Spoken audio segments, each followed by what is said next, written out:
Esse é o Husky Gaming Blizzard Wireless, um mouse sem fio da Husky Gaming, que é um custo-benefício aqui no Brasil. Ele pesa 83 gramas, tem glide excelente, skates PTFE e vem com sensor PWM3335.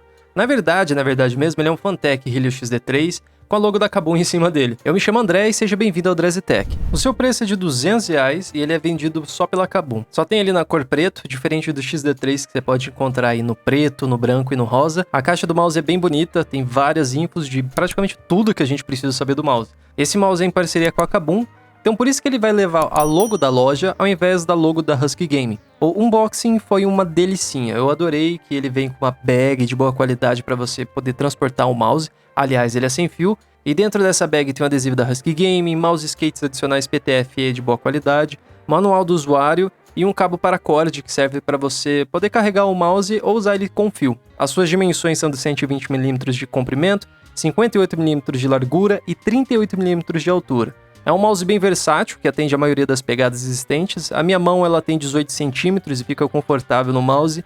Eu tenho uma pegada híbrida de palm com floating fingers, mas a grande maioria das pessoas dizem que esse aqui é um mouse muito bom pela claw grip, mas como eu não tenho como opinar sobre isso. A qualidade me impressionou bastante pelo preço. Ele não apresentou rangidos em qualquer lugar, mesmo apertando forte, e não apresentou barulhos quando eu chacoalhava ele.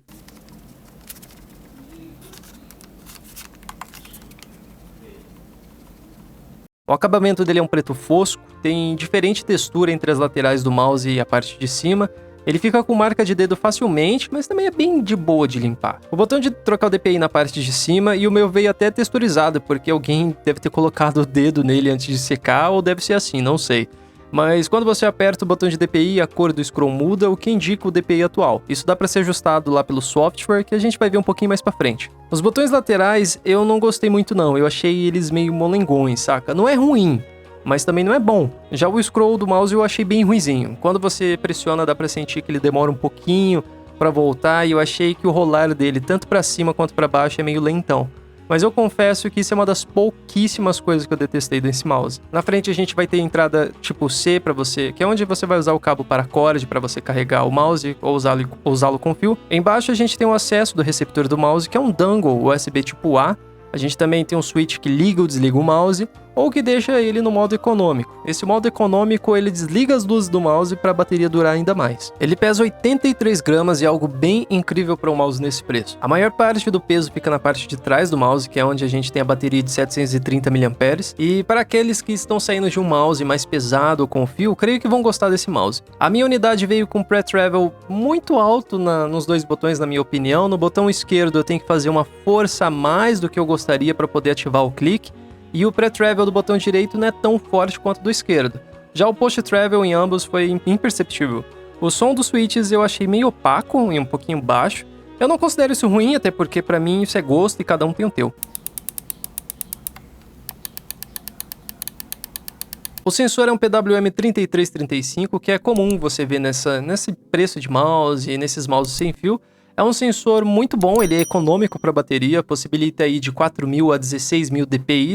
Ele é IPS 400, aceleração de 20G e pulling rate de 250 Hz a 1000 Hz. Fora o LOD, que é de 1mm. Fiz o teste dos CDs para ver se era real e realmente fiquei surpreso, porque sim, ele tem 1mm de LOD. Jogar com ele foi algo bem confortável, o glide é bom, o sensor responde bem, e só tive que fazer micro ajustes devido ao fato dele ser mais pesado que o meu outro mouse. Não senti diferença da minha gameplay, somente no peso. Os skates do mouse são PTFE. Ele tem um glide muito bom e deslizam melhor que os skates Teflon ou Hotline que você vai encontrar aí em outros mouses. O RGB é muito bonito porque tem 16.8 milhões de cores, tem uma luz no scroll e na parte de trás também do mouse. Quando você mexe o mouse, as luzes apagam de forma instantânea e eles vão voltar a acender depois de um segundo se você parar de mexer nele. Isso serve para economizar bateria, até porque quando a gente está jogando a gente não vê luz nenhuma. Se você ficar sem usar o mouse por um tempo, ele desliga todas as luzes para economizar bateria. Dá para configurar essas luzes no software, e falando sobre ele, você pode baixar ele no anúncio do mouse que fica no final da página. O software é bem simples e idêntico ao do XD3. Nele você pode alterar o pulling rate, o RGB, adicionar macros, alterar o DPI, ver os níveis de bateria e configurar conforme o teu gosto. A única coisa ruim é que o RGB não sincroniza entre o scroll e a logo.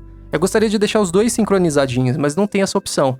Além disso, as opções de RGB elas são bem amenas, o que pode ser algo chato para aqueles que realmente gostam de RGB. O aviso do DPI ele só aparece na tela se você tiver com o software aberto. É só apertar o botão que vai aparecer o DPI atual do mouse, fora que a cor do scroll também muda, como eu falei antes. A bateria dura em torno de 70 horas e é muito boa mesmo com o RGB ligado. O aviso de bateria baixa ele é indicado pelo scroll do mouse, que fica em modo respiração na cor vermelho, e o mouse ele vai demorar 3 horas para ser carregado completamente. Para você carregar, você vai usar aquele cabo paracorde, que tem 1,89 m de comprimento, e esse cabo paracorde é bom, cara. Eu realmente fiquei surpreso.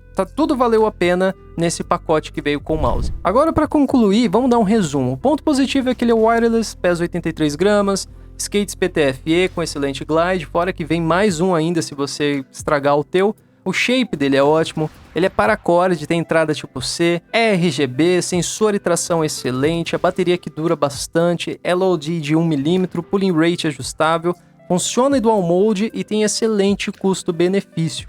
Só que os pontos negativos pode ser bem relativo para você, porque para mim foi que o scroll é muito ruim, os botões laterais são meio molengas, o RGB não sincroniza entre o scroll e a parte de trás e demora 3 horas para carregar o mouse 100%.